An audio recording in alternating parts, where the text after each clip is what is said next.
Magandang hapon. Kumusta po ang lahat?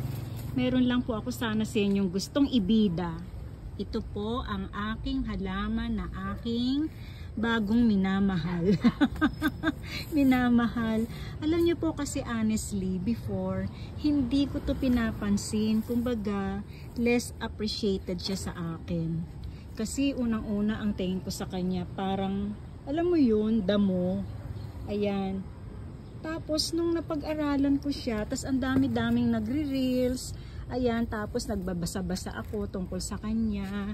Tapos nakikita ko rin na inilalagay siya sa mga commercial centers, sa mga bahay, kondo.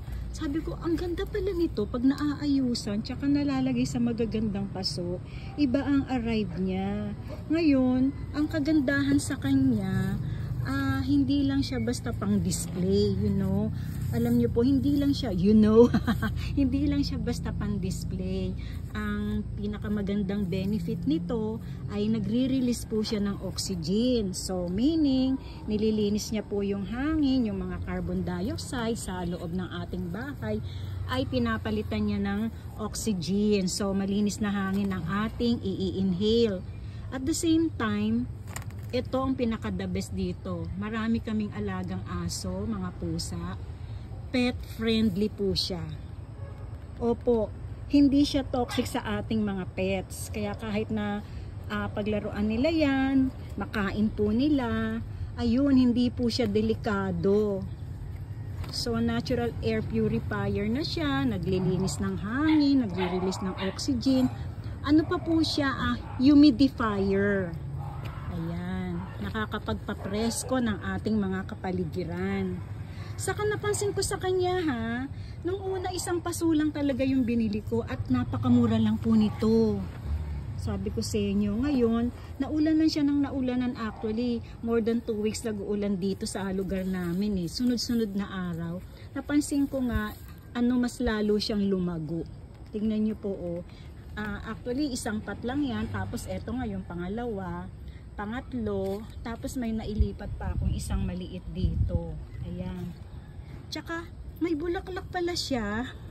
Ngayon ko lang nakita to, flowering din pala siya, Saka yung iba napapansin ko, tinitrim to So, hindi ko pa yun natatry para mas lalong lumago, diba po? Ganun naman yung ating mga ginagawa sa ating mga halaman, diba? Pag tinitrim natin, mas lalo silang lumalago. Siguro mas lalo pa tong darami. Pag ginawa ko yung ganun. Saka isa pa na-observe ko rin sa kanya, medyo, po siya matakaw sa tubig. Uhawin. Kumbaga, pag diniligan ko siya sa umaga, kailangan diligan ko pa rin sa hapon. Kasi napapansin ko pag once a day lang, tuyong-tuyo yung lupa niya.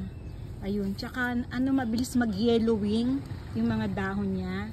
So, I see to it na twice a day ko siya nadidiligan. So, ayan, maaari na rin po kayong mag-alaga nitong spider grass. At pwedeng-pwede sa ating mga pets. Ligtas na ligtas. Diba po? Na-appreciate ko na siya ngayon dahil sa ganda ng kanyang mga benepisyo.